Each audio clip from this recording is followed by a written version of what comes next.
How do you maximize performance with your sales force? My name is Anthony Garcia, and I'm the host of the Catapulting Commissions podcast. Join me every week as we discuss topics such as performance or improving retention, and we do so by interviewing some of the top sales professionals and entrepreneurs around the world. Now, let's enjoy the show.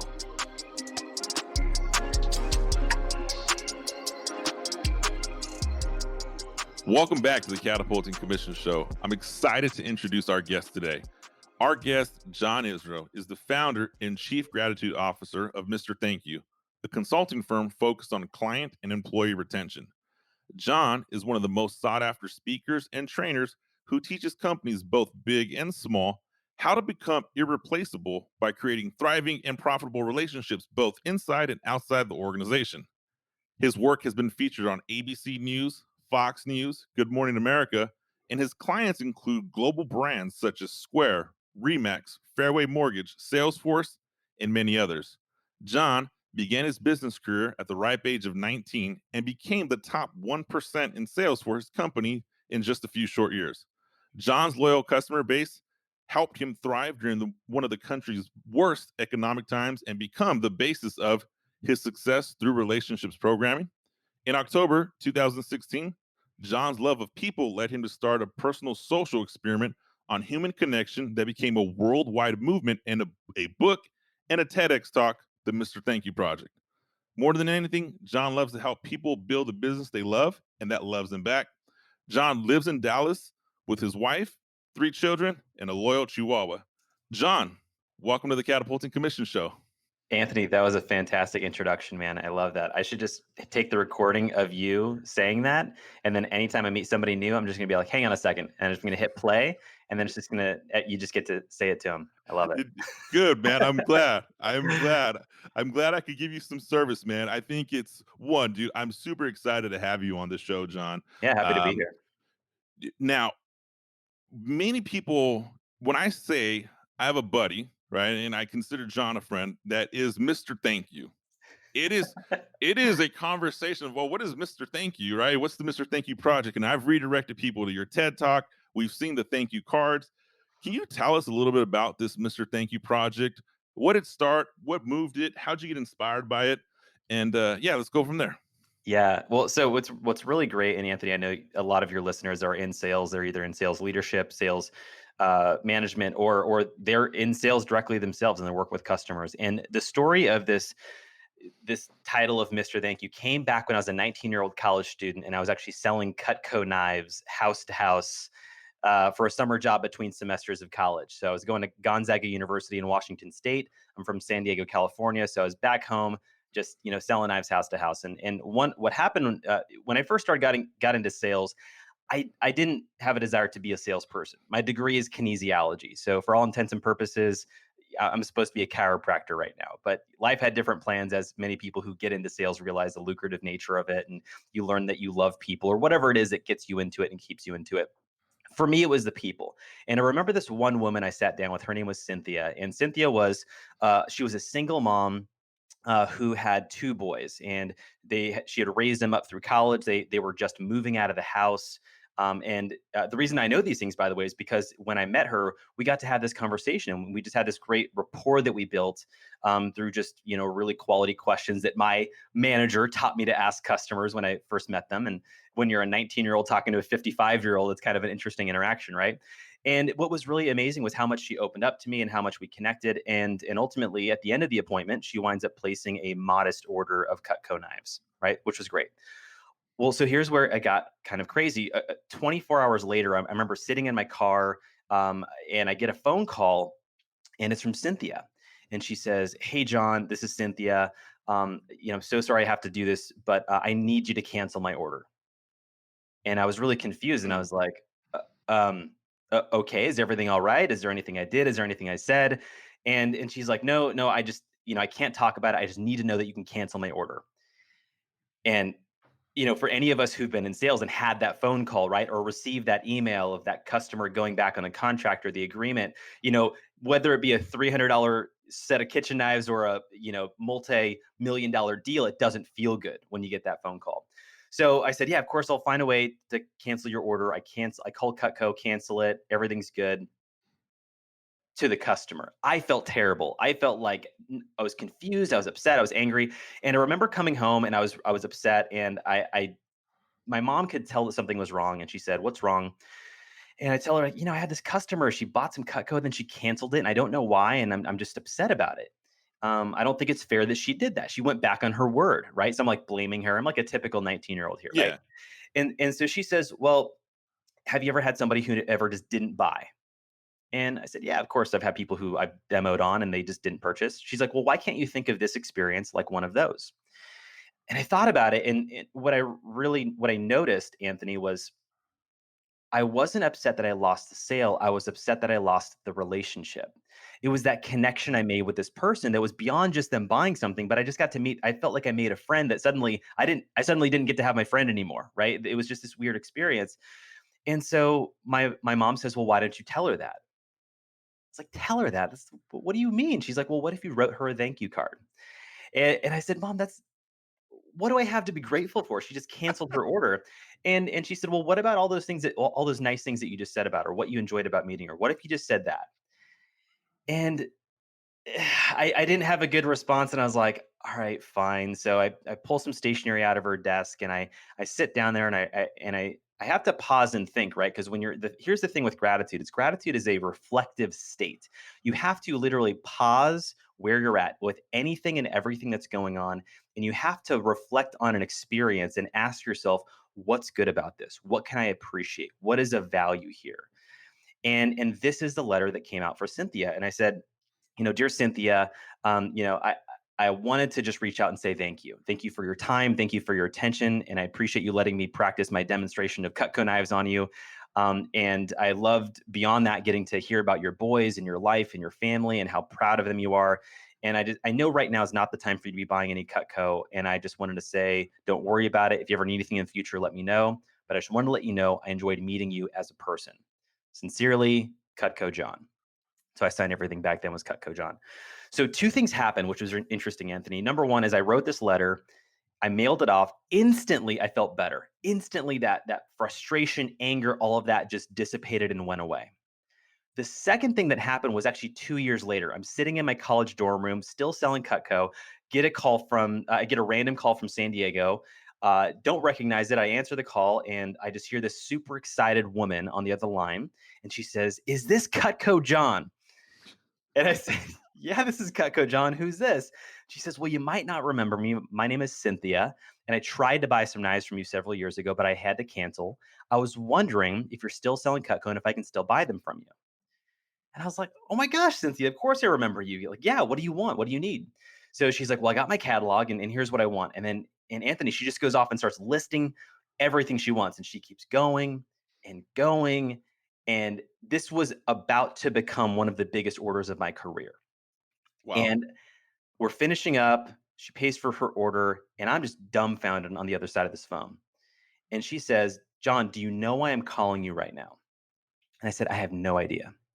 She says, "Well, what I couldn't tell you all those years ago when I had to cancel my order is that I had just found out that I was extremely sick. I was actually so sick that I had to leave my job. I was so sick that my boys who had moved out of the house had to move back in to live with me to take care of me while I went through treatment. And while the last thing I wanted to do was to cancel my order, I just absolutely had to. Wow. And then when I got your letter in the mail, I realized you valued me as a human being more than just a customer. And I told myself when I get healthy one day, I'm going to call this kid and I'm going to buy every damn knife he's selling. And that's what she did. And Anthony, what a lesson to learn at 21 years old, to learn how to value people over profit. Because if you've been in the game long enough, you've sold to enough customers, you built enough relationships, you realize that it's people who bring you your profit. It's not just a customer, it's not just a credit card or a credit score. It's a human being behind that, just like you, just like your sister, just like your mother, just like your aunt and uncle. It's a human being there. And when people feel honored, valued, and respected, that's something they don't get in a typical sales interaction. And right now, the joy of what I get to do is I get to teach companies about loyalty and retention with clients and employees. And it's the same thing. It's that feeling that people need to have of being valued more than just the money. Now, because here's the thing, when they feel that, they will bring you more money, they will bring you more customers. And that became kind of like my philosophy in business. And it really escalated beyond that. And ultimately, over time, that developed into this project where I made this commitment for 1 year to handwrite 5 thank you cards every day for 365 days in a row. And that's where that kind of worked into like a TED talk and a book. And it's kind of the basis of a lot of the research and experience I have when I speak to companies on loyalty. And it really comes down to that ability is like, can you make that level of connection with the people you work with, both inside and outside your organization? John, that story is so profound. I mean, the lesson you learned as a 21-year-old college kid from action you took as a 19-year-old college kid, I truly think there's so much to be learned in that lesson there that sales leaders, sales people, we obviously don't, we don't see that right away. I mean, I remember being a salesperson early in my career, and fun fact, I also sold Cutco with John many years ago. That's how we first connected. But we're so worried about us, right? What's in it for me? How can I make money? Even now, I manage a high performing team, and there's times I hear conversations with people of everything is self service. Like, I have a mortgage, I have kids, I have bills to pay, and you took an area where, like, no, I care about you as a person. Whether you can give me anything in return, it doesn't mean that I can't be a decent human being to you, care about you, and thank you for the experience we had. That is an awesome, profound story. You mentioned something there about, this was the basis for your current work in developing that ability to be memorable or be irreplaceable, right? What has happened since then? You've taken the Mr. Thank You project, you started that. Now, how are people applying some of these messages today? What can someone take from that? Yeah. So here's the interesting thing. So the title of the message that I deliver a lot now, whether it be keynotes or workshops or whatever, is called "Becoming Irreplaceable: Increasing Human Relevance in the Automated Marketplace," which is like, how do we as people stay relevant as the world continues to go digital, as an app can do a sales rep's job sometimes better, faster, more efficient than the sales rep can.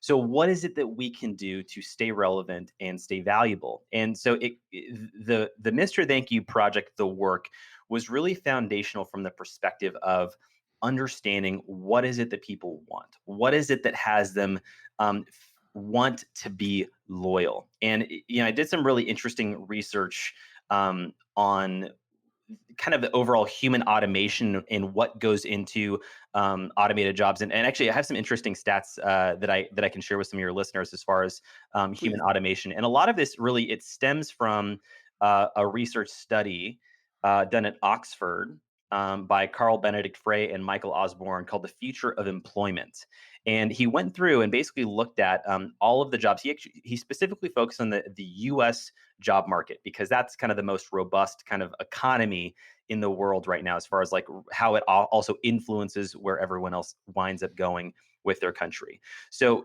and here's some of the examples. So he looked at what percent likelihood is a job to be automated.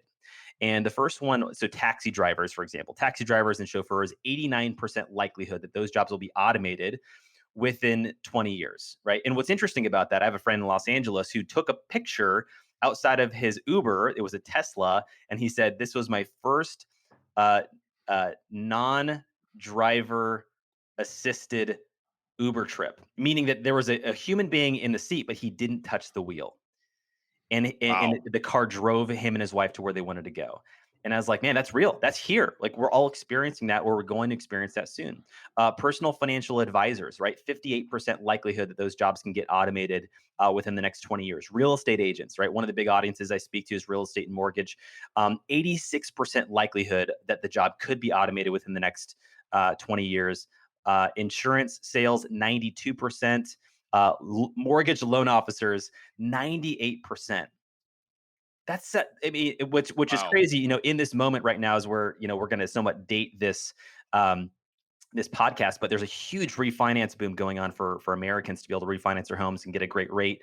And so mortgage loan officers are really crushing it right now, but they're critical. So, But there's this component of there's all these jobs that have this high likelihood of automation. So the question lies, and this is the interesting thing, Anthony. So if 98% likelihood that their job could be automated, where does that 2% lay?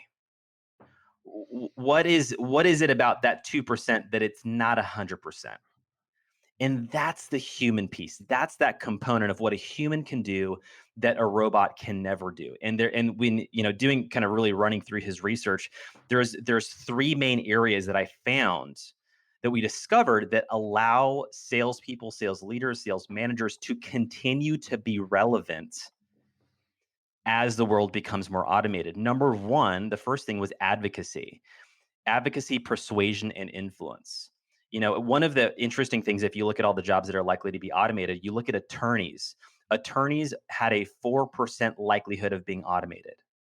That's Wow. significantly different. Why is that? Because you have a human being who has to be able to take data, research, information, and to be able to make a case. They have to have empathy. They have to have this ability to fight for you, right? A robot can't really fight for you, right? It's like, have you ever had a problem with your bill on like a cell phone or something and you want to get it fixed? You call the 1-800 number. Now, do you call the 1-800 number hoping you get a robot? No, No. never. You want a person. Why do you want a person? Because the person is who you can negotiate with. The person is who you want to go fight for you to say, okay, well, let me see what I can do for you. Let's see if we can save your account. It's that human interaction that we want someone to advocate for us. That's what part of our job is as a salesperson. It's not just making a sale, but it's having the customer, and this is key. A lot of sales is perception. We want them to have the experience that we are fighting for them. We want them to feel like we are on their side, against the big bad company who has that product they want. We're trying to help them through that process. Advocacy, persuasion, and influence is one thing we pay people to do that we cannot pay a robot to do. A second thing is coaching and leadership, right? I know a big what you do, Anthony, is you're in sales leadership and sales management. Here's an interesting fact: sales managers had a likelihood of 15% likelihood of being replaced, which is Wow. interesting, right? How can sales have such a high likelihood of being replaced, but sales management cannot? It's because there's that component of, can you coach? Can you lead? When if I were to ask you, Anthony, hey, who do you accept leadership from? You probably wouldn't give me an app. You probably wouldn't say, oh, this great website that, I mean, maybe if that website was run by a person, right? We want to accept leadership and coaching from a person. And then the third piece is education and expertise. This is one of the key things that when we're working with a person, especially this is where you look at real estate or anything that has especially a high price tag to it, where people have fear of making a mistake. They want an expert. They want somebody who looks and sounds like they know what they're talking about. Now, ideally, you actually know what you're talking about. You have an expertise, but it's being able to do that extra work to develop yourself that way. And when you can, that's why, like, personal growth, I know you're really big into personal Mhm. growth. People listening to this podcast, you fit this model of honing your craft. But the more you can do that for your customers, the more irreplaceable you can be. So I say this because as people are growing in their sales roles, it's not just about how much more can you sell. It's about how much more of these qualities and characteristics can you embody in your selling process, in your leadership process, that will make you irreplaceable. When someone is a fantastic coach or a fantastic leader, how hard is it for that company to let that person go? They're like, oh, everyone loves them. They're so connected. We can't just fire them, right? Or when someone's got a great client base, they're so persuasive and influential. That's the last person they want to see let go. So it's not just being a good salesperson. It's embodying these qualities of advocacy, persuasion, and influence, coaching and leadership, and really developing that education and expertise that you can represent to your customers. And that's kind of the basis of our research of what we found helps companies help salespeople really become irreplaceable with their customers and with their business. That the amount of notes I just took right now, John, one, ran out of room on the paper. Two, super groundbreaking. I mean, I think that ability to become irreplaceable, it's such a forward thinking concept that not enough people are doing that right now. And that future of employment, that US job market, I think it has to challenge some people. How do I think at a bigger scale, because if I do what we did 5 years ago to be successful, likelihood that's not going to be successful in 10, 15, 20 years from now. Correct. And if you're listening and you're like, hey, I'm retired in 5 or 10 years, great. But if you're not in that boat and you're like, I need to figure out how to be relevant, I think this program in this concept that you bring, John, of becoming irreplaceable is extremely valuable. Now, some of the listeners here are salespeople, or sales professionals, sales leaders. And how does somebody take this knowledge that we've just laid out, that we have to find a way to have influence, coaching, and leadership to demonstrate a level of education and expertise? As a sales leader, how do you display that so you become irreplaceable to the people around you? Yeah, this is such a great question, Anthony, because there's a secondary argument here as far as like ways to become irreplaceable, and this is kind of more of the practicality of it, right? Like, so conceptually, these sound like great ideas, but what do you actually do with it, right? How do you apply it? So there is, and this is where the piece of, especially with a lot of the work around, writing 1,825 thank you cards in a year, like what you can learn from reaching out to and expressing love and gratitude with that many people is, number one, is you get really connected. And so I spend a lot of time in research on like, what does it really look like? What does it really mean to be truly connected with somebody? And what I came up with was on this concept of relevance, right? We're talking about relevance with customers, but just to take it a step deeper, you can look at interpersonal, just everyday relationships. And when you understand this on the business level, it'll be a game changer, which is what goes into a relevant relationship, right? And it's kind of an interesting question. What I learned, and what you will also notice, is that when you look at a relationship that's very relevant to you, there are three key components that are present. And this is, and the way I'll state this is, these are three questions that you want to know the answer to about your customers, about your salespeople. And if you know the answers to these questions, you can have influence with them because you will be better connected to them than most anybody in their life. So here's the three questions you want to know the answers to. Number one is, what do they value? Like, what do they care about? What really matters to this person? What are their values? Number two is, what are their goals?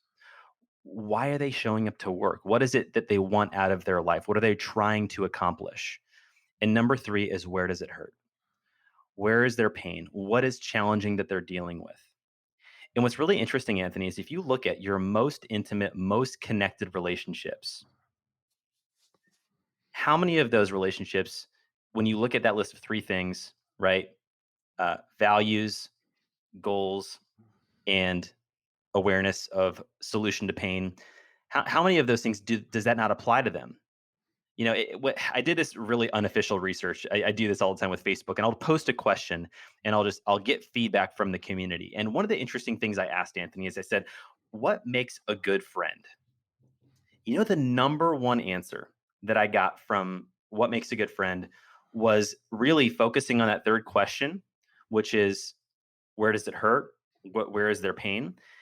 And the answers that came back were how this person showed up during a challenging time, how somebody reacted or responded when there was a death in the family, or when their spouse lost their job, or when they got injured, and how people came over to help take care of them when things like that were going on.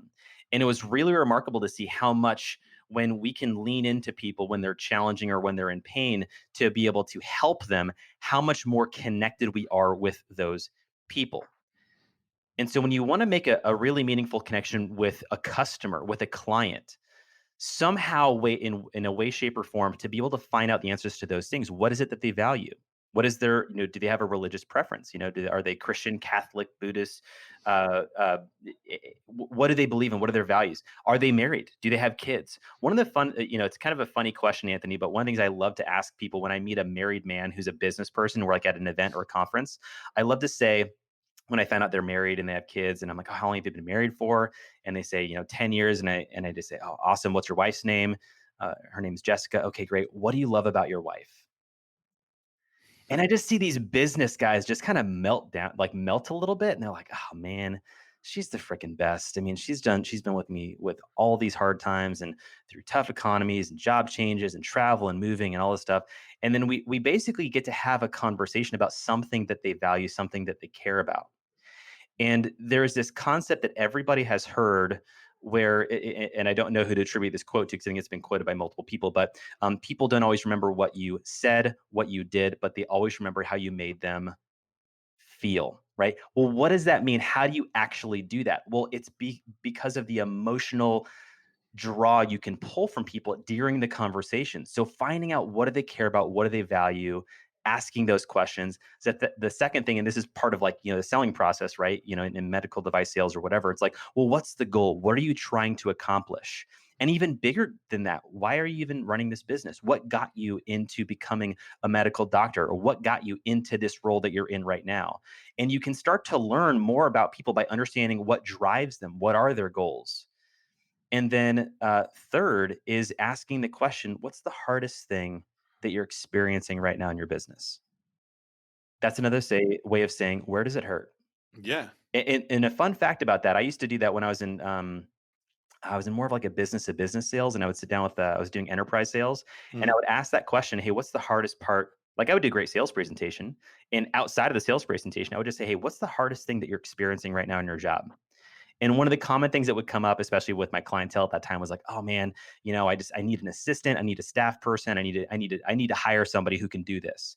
And I said, "Okay, really? Tell me more about who that person is.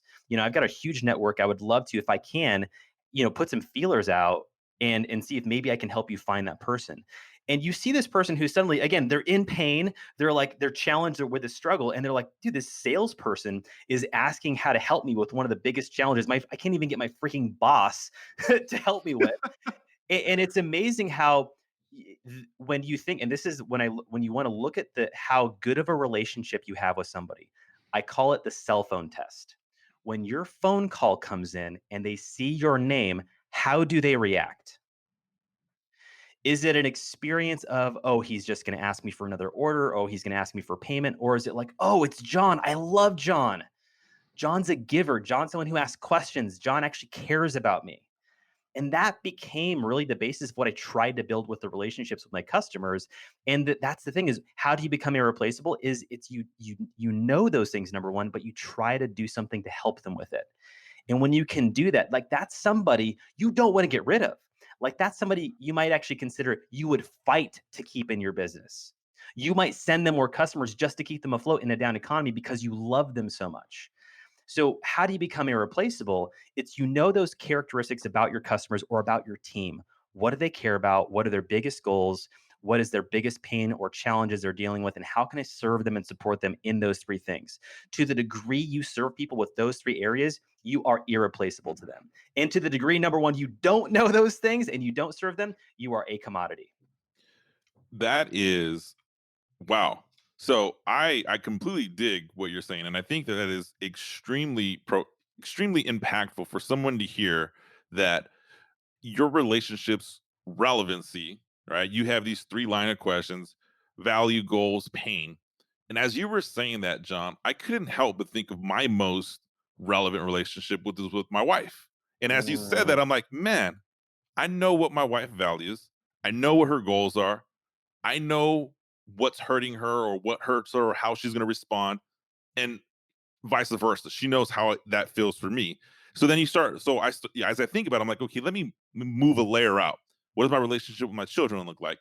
Yeah, probably similar in that same area right now. But if I take that same approach and I move it to business and I look at the team, right? I manage a high performing sales team. Some of my best relationships, they start to fall into that category. And I think about customers, right? Over the years, the customers I've built, it's funny. I never pinpointed it to these three questions, but if I can, you know, retrospectively look back at that relationship and analyze it, it fits in that category. That is wow. Yeah. Again, I think you're delivering some great value here. How do we do that? How do we take this relationship? Because it sounds really, it's easy to say, right? You and I are talking like, oh, you need to have this, have a great relevant relationship. But how do I do that with someone who doesn't know I'm trying to do that with them?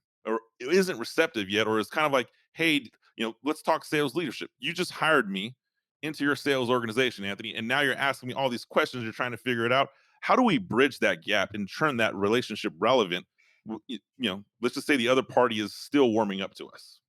Yeah. Well, and I think the interesting thing is it is actually taking it sounds silly, but it's literally taking the time to ask those questions, right? With all of them, right? And to in or at least becoming aware of it. Now here's the fun thing, and this sounds like, okay, really, is it that simple?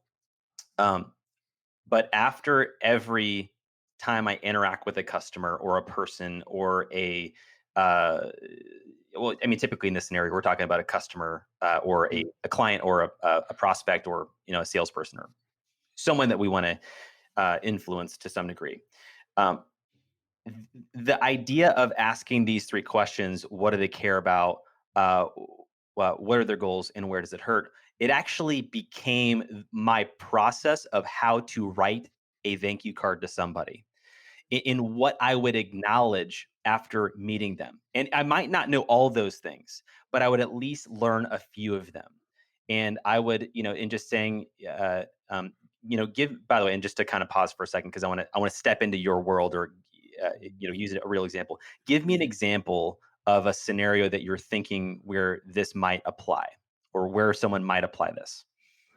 So I hire somebody. Mhm. Someone's new to my team, right? I get somebody who transferred. We typically, in this space of, let's go macro level, the world that I recruit in, I hire and train developed, experienced sales professionals. I don't want to, I hate saying age on the air because it does kind of, but if I bring a 40-year-old man who's made 250 grand for the past 15 years, and he's like, I run this process, I don't need you to be in my life, I can do this, right?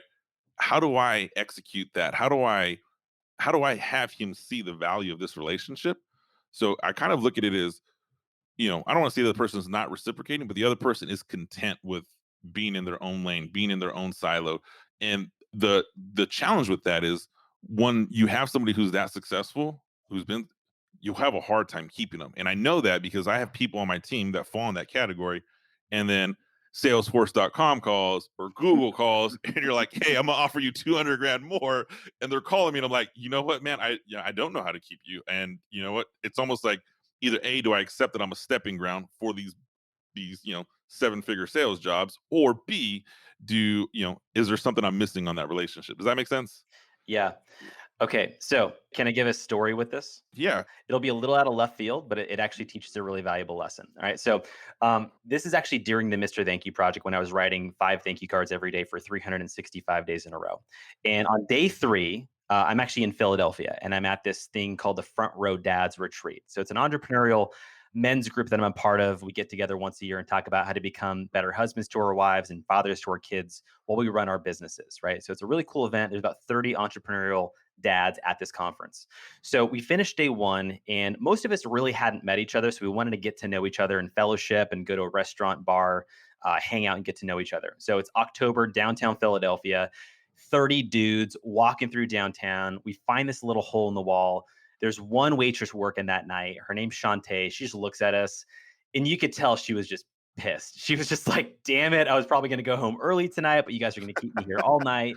And, we could tell she was annoyed with us right when we came in, but, she also kind of warmed up to us, and she's a professional. She's probably been a server for, a long time. So she knew a good customer when she saw him. It's 30 entrepreneurial business dudes. She's like, all right, I'm going to rock it. We're going to have a great time tonight.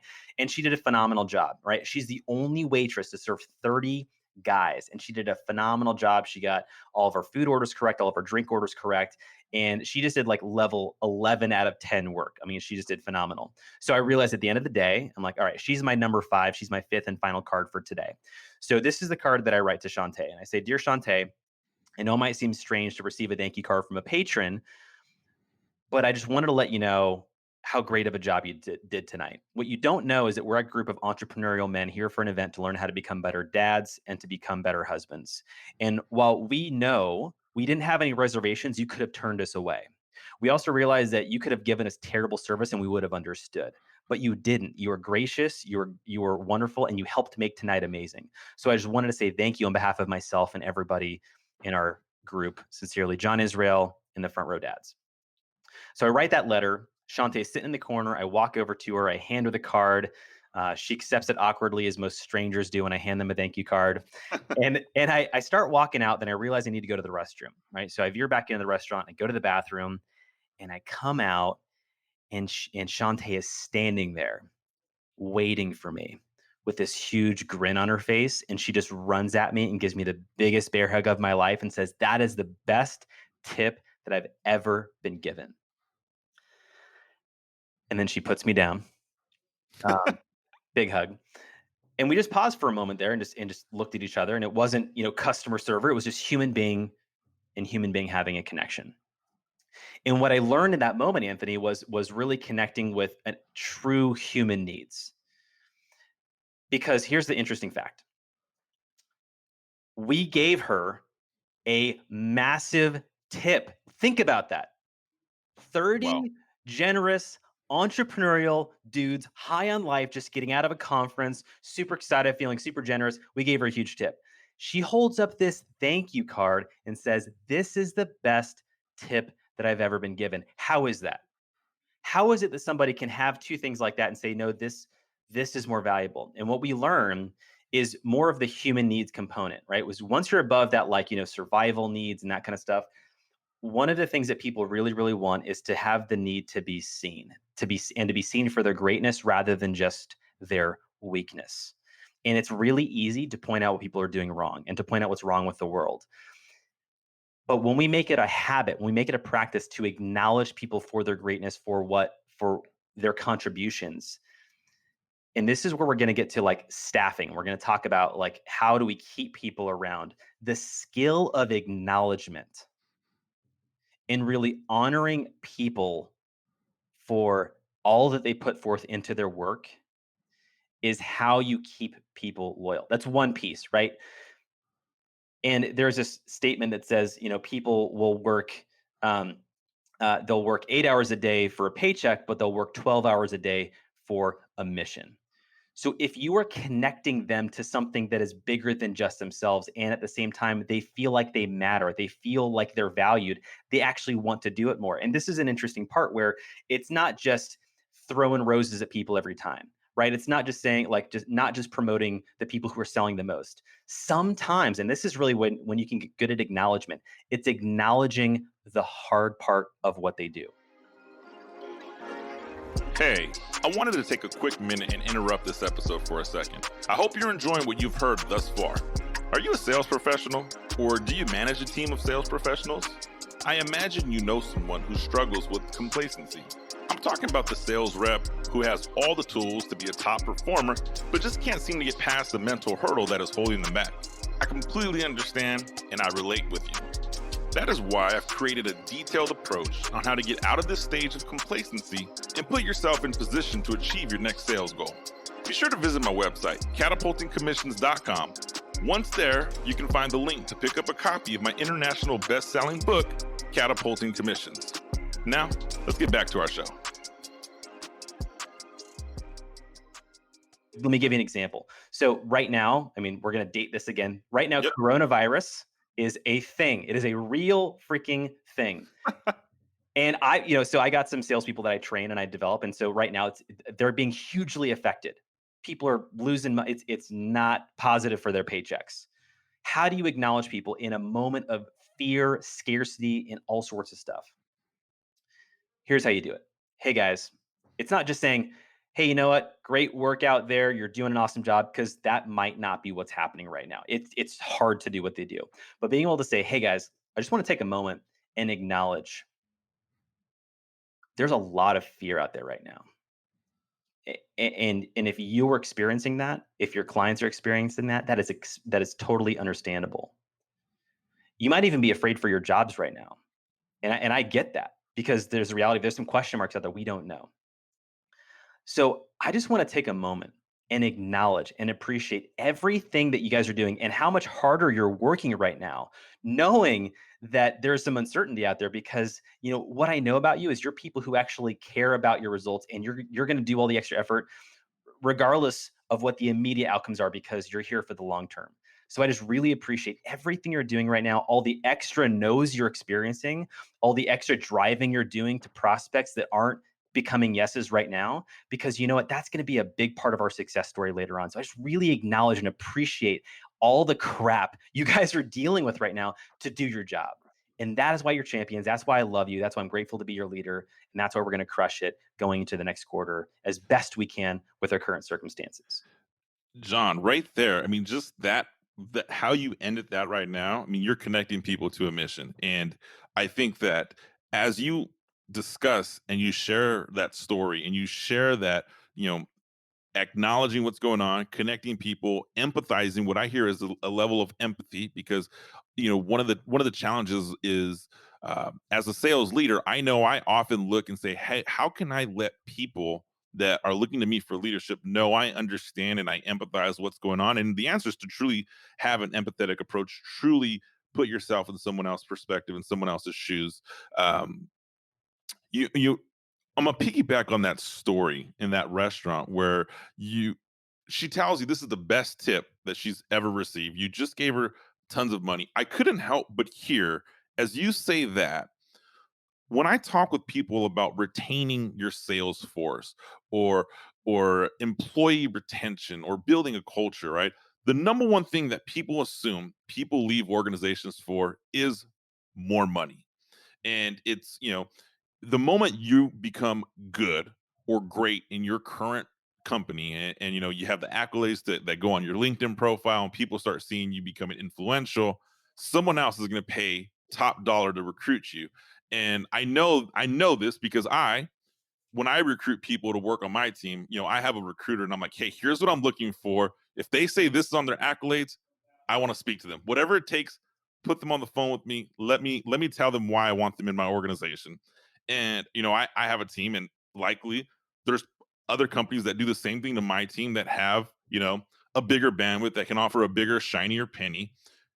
How do I protect myself? Like, how do I keep those people? I mean, there's one component you talked about as connecting people to a mission, showing them that they are more valuable than just a paycheck, and believing in it.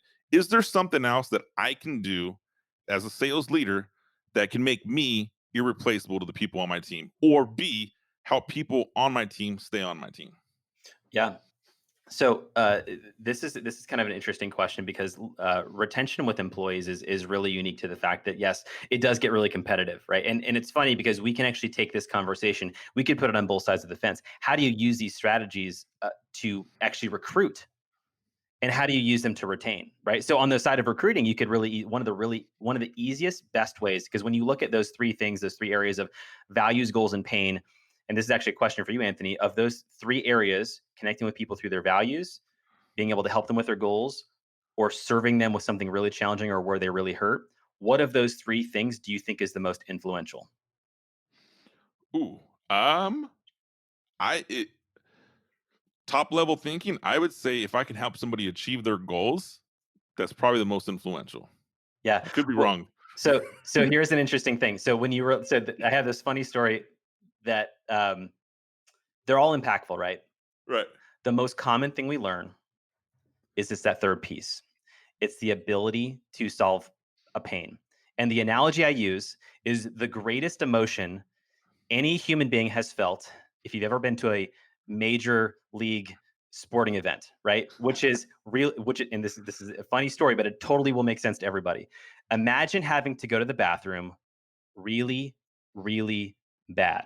And you're sitting there in the middle of this crowd and you just finished your second, Diet Coke, and you're like, all right, I really got to go as soon as there's a timeout, right? So then you stand up, timeout, everyone stands up, and you like run in front of everyone. You're running through the line to the bathroom, and then you see there's a line, and suddenly you're like, oh my gosh, I got to wait longer and longer, and then you're finally getting closer and closer, and then you walk over to a stall, and then you find out that it's locked and someone's in there. And you're like, oh my gosh, I really got to go, and then someone finally comes out. You go in there, and you finally get to go to the Yeah. bathroom. How does that feel? How good does that feel? Amazing. Absolutely Literally amazing. one of the greatest emotional feelings. That release of pressure of pain is one of the greatest emotions we can feel. So everybody has some level of pain. So on the recruiting side, if you want to be a powerful recruiter, is to be able to ask the question, what is the biggest challenge that you're experiencing or receiving with your current role or company? What support do you really want that you're not getting right now? And let that, and one of the, what's the best sales pitch? It's the one your customer teaches you to give them, because you've asked them great questions and you know how to solve this specific problem. You're not solving comp problems. Maybe that is one of their problems. I really think we should be making money. Maybe they chop my territory and I'm pissed about that. Whatever it is, solving that problem is what is important. So on the other side with loyalty, still asking that question, what's the hardest part you're experiencing right now? Let's talk about your goals for this year. How are you doing? How are you tracking right now? What are you afraid of? What are you worried about? What's one of the biggest challenges you're experiencing with your territory, with your customers? And then to not be like, okay, great, and then do nothing with it. Most people ask those questions and then do nothing with it, Anthony. That's the problem. And then what happens is salespeople start to feel like, all right, cool, I can tell them everything that I need. They ain't gonna do jack. So I'm gonna start being open-minded. That is what happens. And it's, by the way, I totally respect on, because there's some sales managers here that are like, John, I hear you, but there's political things internally. I can't solve every single problem for every single salesperson. But number one, at least ask the question, and to at least let them see you are trying to help them. Because if they don't even feel or see that, then they will immediately be open-minded to somebody who does. And by the way, I did my best to help that. It's really funny because that person that I was talking about, that I asked the question, hey, what's one of the biggest pains you're experiencing? And she was like, oh man, I'm not getting support to get a staff person and all this stuff. And you know what happened? She actually eventually left that company because they wouldn't give her that support. And Wow. but here's the funny thing is, while she left, here's the funny thing, Anthony, while she left, she went to a different company because I literally posted on my Facebook, hey, I have a client who's looking for this type of a person, let me know. And I actually was like getting some communication back and forth. She stayed loyal to me even though she changed companies, because she was like, John's the freaking man. He was doing shit my manager wouldn't even do. He's a salesperson. And that's where you can really step your game up as a salesperson, as a sales leader, when you're committed to not just asking those questions, but doing your best to follow up. Because here's the thing, even if you can't solve the problem, Anthony, you're someone who cares enough to ask and you're someone who cares enough to try. That alone puts you head and shoulders above most other people. And that is what you can do to become irreplaceable to your clients, to your team members, and as a company in the marketplace, is to be able to know those three things. John, I feel like I just got a one-on-one coaching with you. I mean, that that is awesome. I love what you just said, talking about still asking, finding that pain, right? And I know there's times where I've had people like, hey, here's what's hurting. Here's where the pain I'm experiencing. And I know that it's going to be a challenge in my role, in my capacity. I might not be the person that makes that final decision, but what you said after there hits so hard. But I'll let you see me fight for you. And Mm, I show my people sometimes, and you know what? I on this show, there's a lot of people that work for me that listen to it. There's people who are above me in my organization who listen to the show. Turn around and I show my people, hey, here I am going to bat for you. And I'm not doing it because I want your appraisal. I'm doing it because I want you to genuinely know I took what you shared, and this whatever the organization is, and I've been in unfortunately I've been in three organizations, but there's always a hierarchy. right. And I tell the person that reports to me, I'm going to challenge the hierarchy. I'm going to climb the ladder. I'm going to go up the mountain on your behalf. Now, I don't know if I'm going to get a yes or no, and I don't know if I'm going to have a solution, but I'll tell you what, I'm not going to go down without a fight, and I will always fight for you.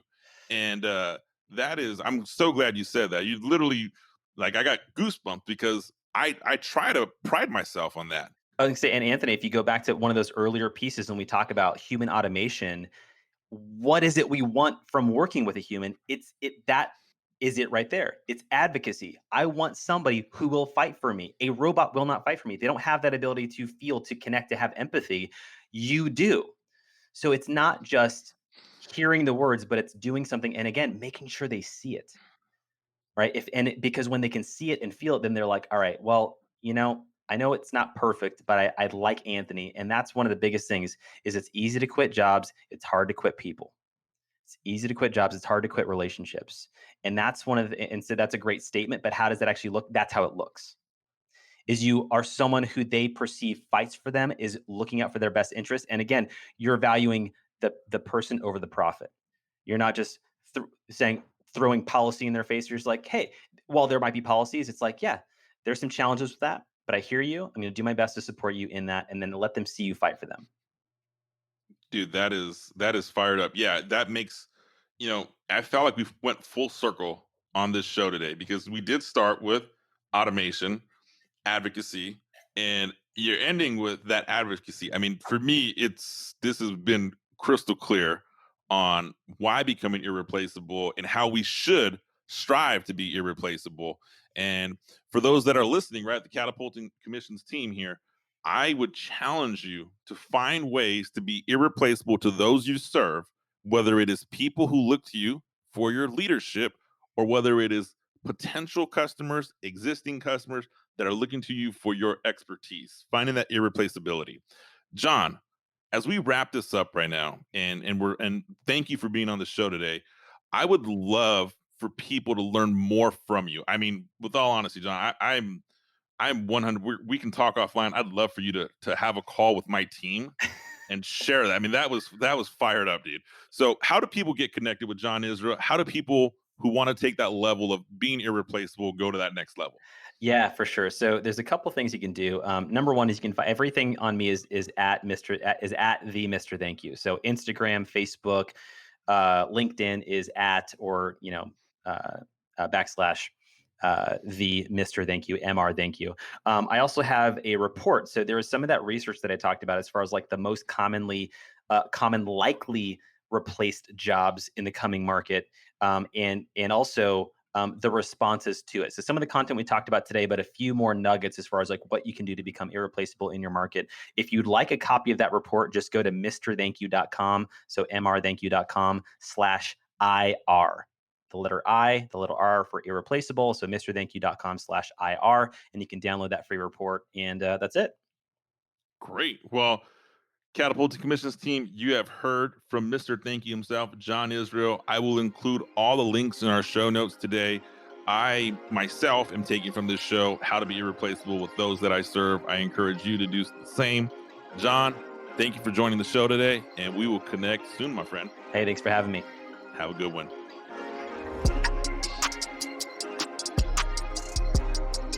Well, that does it for today's episode on Catapulting Commissions with Anthony Garcia. If you found some value in today's show, please be sure to head over to iTunes and leave a 5-star rating. Don't forget to subscribe to Catapulting Commissions. That way you get notified of new episodes every week. Lastly, please take a screenshot of today's show and share it on Instagram. Every week, I'll be giving away a signed copy of my best-selling book to one person who tags me at Anthony P. Garcia 99 and includes the hashtag Catapulting Commissions. Thank you for your time, and I look forward to helping you achieve higher commissions.